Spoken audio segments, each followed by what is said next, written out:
প্রতিদিন বাচ্চাদের খাওয়া নিয়ে মায়েদের যে কত প্যারা একমাত্র শুধু মায়েরাই জানে। বাচ্চারা যদি একটু ভালোভাবে খেতে পারে তাহলে কিন্তু মায়েদের শান্তি হয়। হ্যালো এভরিওয়ান, আসসালামু আলাইকুম, welcome back to my new another blog. কেমন আছেন সবাই? আই হোপ সবাই অনেক বেশি ভালো আছেন, সুস্থ আছেন। আমরাও আলহামদুলিল্লাহ ভালো আছি। প্রতিদিন মেয়েকে খাওয়াতে গেলে কি যে প্যারা ভোগ করতে হয় একমাত্র কিন্তু আমি জানি। এই যে একটা ডিম সিদ্ধ করে নিয়ে তারপর এক গ্লাস দুধ, এক গ্লাস না তো 1 কাপ দুধ তো নিয়ে ওর পিছে পিছে যে কত সময় ধরে ঘুরেছি খাওয়ানোর জন্য, খেতেই চায় না। ওর বাবার হাতে কিন্তু একটু খায়, কিন্তু আমার হাতে খেতেই চায় না। ওকে এই যে দুপুরবেলাতে গোসল করাইয়ে দিলাম, গোসল করিয়ে এখন এই যে মাথা চিরুনি করে দিচ্ছি। মাথা তো একদম চিরুনি করতে চায় না, আবার যে শীতের সময় যে ওর গায়ে একটু লোশন দিয়ে দিব সে লোশনও নিতে চায় না। মানে এতটা দুষ্টুমি করে, তারপরেও জোর করে আমাকে দিতে হয়। ওকে ঠিক মতো খাওয়াতে পারলেই কিন্তু আমার শান্তি, মায়েদের শান্তি কিন্তু এখানেই। বাচ্চারা যখন একটু ভালোভাবে খায় বা পেটটা ভরে যখন খেতে পারে তখন কিন্তু মায়েদের একটু শান্তি লাগে। তো আজকে আমি কিন্তু 2 থেকে 3 ঘন্টার টার্গেট নিয়ে সংসারের সমস্ত কাজকর্মগুলো করে নিব। প্রতিদিন সংসারে একটা টার্গেট নিয়ে যদি গৃহিণীরা কাজ করে তাহলে কিন্তু সেই টার্গেটের মধ্যে কাজগুলো ফিল আপ করা যায়। সংসারে তো টুকিটাকি অনেক কাজই থাকে, কাজের তো হিসাব নাই ছোটোখাটো থেকে শুরু করে। তারপরেও আমি কিন্তু নির্দিষ্ট একটা টাইম বের করে নিই। যেমন সকালবেলা ঘুম থেকে উঠেই কিন্তু আমার রুম ঝাড়ু দেওয়া, বিছানা ঠিক করা, তারপর নাস্তা বানানো আছে, নাস্তা খেয়ে নিয়ে তারপর তো আবার আরও কাজ থাকে। যেমন সমস্ত ফার্নিচার কিন্তু আমাকে মুছে নিতে হয়। ঘর কিন্তু এখন শীতের দিনে আমি প্রতিদিন মুছি না, 2-1 দিন পর পরই মুছি। যাই হোক, এখানে এই যে সকালবেলাতেই আমি নাস্তা করে নিয়ে তারপর বেডটা গুছিয়ে নিচ্ছি। আর প্রতিদিন এখন এই যে প্রতি সপ্তাহে, তো আগে গরমের দিনে প্রতি সপ্তাহে বেডশিট চেঞ্জ করতাম, এখন তো শীতের দিন বেডশিট ভিজালেও অনেক সময় শুকাতে চায় না, এজন্য আমি 2 সপ্তাহ পর পরই আর কি বেডশিটটা উঠিয়ে নিচ্ছি। তো এখন এই যে সমস্ত কাজগুলো আমি করে নিচ্ছি।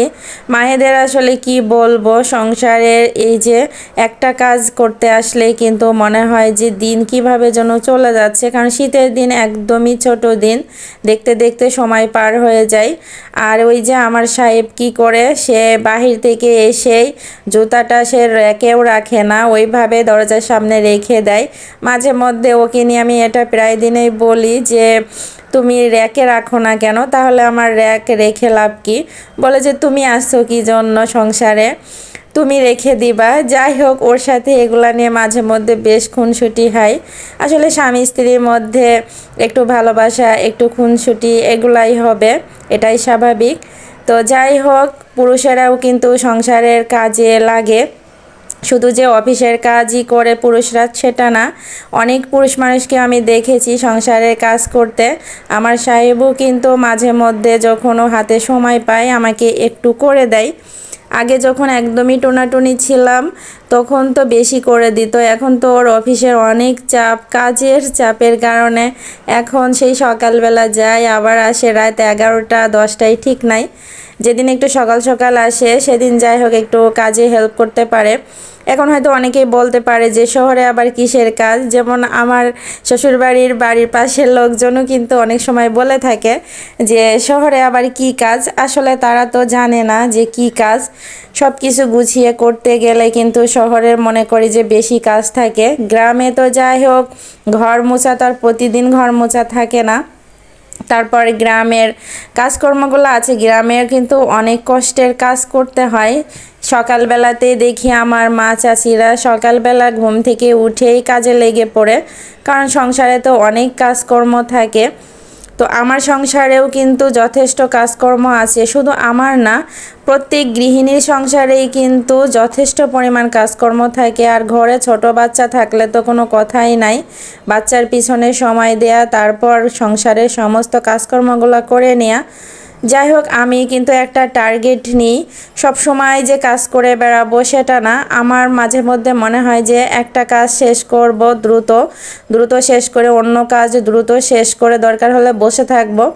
আমাদের এক ভাবিকে দেখেছিলাম, সে কি করতো, আমি ভাবিকে প্রায় দিনেই রাগ করতাম যে সে কি করতো, মোবাইল নিয়ে সারাদিন বসে থাকতো। যখন ভাইয়া আসার সময় হতো তখন আধা ঘন্টা আগে সে সংসারের কাজে লাগতো, যেমন রান্না বান্না, সংসারে তো আরও যথেষ্ট পরিমাণ কাজ আছে, তো সেগুলা করতে যেত। তো ভাইয়া এসে মাঝে মধ্যে কিন্তু তাকে অনেক রাগ করতো যে সারাদিন বাসায় তুমি কি করো। আমিও ভাবিকে অনেক সময় বলতাম যে আপনি রান্না বান্না সংসারের যত কাজ আছে শেষ করে নিয়ে দরকার হলে মোবাইলে আপনি ফেসবুক চালান, কিন্তু সব কিছু ফেলে রেখে রান্না বান্না সংসারে অন্য কাজগুলা ফেলে রেখে আপনি মোবাইলের পিছনে পড়ে থাকেন। এটা কিন্তু আমার নিজের কাছেই বিরক্ত লাগতো, আর তার ঘরের স্বামী তো রাগ করবেই। যাই হোক, ভাবি আমাকে প্রায় দিনে এই কথাগুলো বলতো, আমিও ভাবিকে অনেক সময় বোঝাতাম যে আপনি এটাই করবেন, কারণ আমি কিন্তু এটাই করে থাকি। সন্ধ্যার সময় এখানে একটু মুড়ি মাখিয়ে নিচ্ছি, ঝাল মুড়ি খেতে ইচ্ছা করছিল, এজন্য আজকে চানাচুর ছাড়াই মুড়ি মাখাচ্ছি। চানাচুর ছাড়া এই যে মুড়ি মাখাইয়েছিলাম, এত মজা হয়েছিল। যাই হোক, মুড়িটাও বেশ সুন্দর ছিল। এখানে টমেটো দিয়েছি, তারপর ধনিয়া পাতা, শীতকালে তো ধনিয়া পাতা দিয়ে মুড়ি মাখালে সেই মজা লাগে। তারপর দিয়েছি একটু শসা, আর ঝালমুড়ির যে মশলা ছিল সেটা দিয়েছি অল্প পরিমাণ। তো মুড়ি মাখানো এখন এই যে মাখাচ্ছি, মা মেয়ে খেয়ে নিব। আর ভেবেছিলাম যে একটু বড়া বানাবো, কিন্তু সময় পাই নাই, কারণ সন্ধ্যার পরেই কিন্তু আমার রান্না বান্না শুরু করতে হয়, যেহেতু গ্যাস পাই তখনই।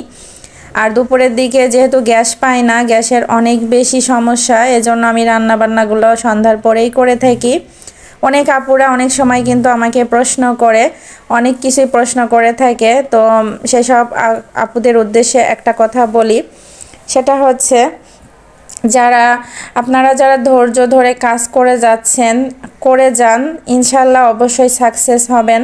হাই হতাশ ফেলার কোনো দরকার নাই, তো অবশ্যই সাকসেস আপনারা হবেন। তারপরে এখানে একটু ভিডিও রিলেটেড কথা বলে নিই আগে। আমি এখানে এই যে ধনিয়া পাতা কেটে নিয়েছি, ধনিয়া পাতা আজকে ভর্তা করব। এবছরে সেই যে প্রথম ধনিয়া পাতার ভর্তা করতেছি।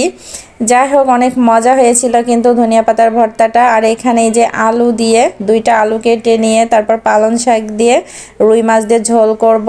আর এখানে এই যে লাউ রান্না করছি, লাউ দিয়ে ডিম ভাজি করে লাউ দিয়ে রান্না করব। ইউটিউবের যে রুলস আছে সেই রুলস মেনেই কিন্তু আপনাকে চলতে হবে, তাহলে তো আপনার ভিডিওতে অর্গানিক ভিউজ আসবে। রুলস না মানলে কিন্তু হবে না। আর স্প্যাম কমেন্টস কিন্তু কখনোই করা যাবে না। আর একটা কথা বলি, সেটা হচ্ছে অনেকেরই আমি দেখি যে রাত 12টার সময় 11টার সময় ভিডিও ছাড়ে কোনো দিন, আবার কোনো দিন সকালবেলা ভিডিও ছাড়ে। তো এক টাইমে এভাবে ভিডিও ছাড়লে তো হবে না, নির্দিষ্ট একটা টাইম বের করে নেবেন, নির্দিষ্ট একটা টাইমে ভিডিও ছাড়বেন রেগুলার। আর আপনি আপনার ওয়াইটি স্টুডিওতে দেখবেন অ্যানালাইটিক্সের ওখানে গিয়ে যে আপনার ভিডিওগুলো সবাই কখন বেশি দেখছে, কখন ভিউজটা বেশি পরিমাণ আসছে, তখন কিন্তু ভিডিও আপনি ছাড়বেন। আর আমার ভিডিও কিন্তু 6টা থেকে রাত 12টা, সন্ধ্যা 6টা থেকে রাত 12টা এর মধ্যেই বেশি ভিউজ হয়ে থাকে। এজন্য আমি সবসময় চেষ্টা করি 6টার সময় ভিডিও ছাড়ার।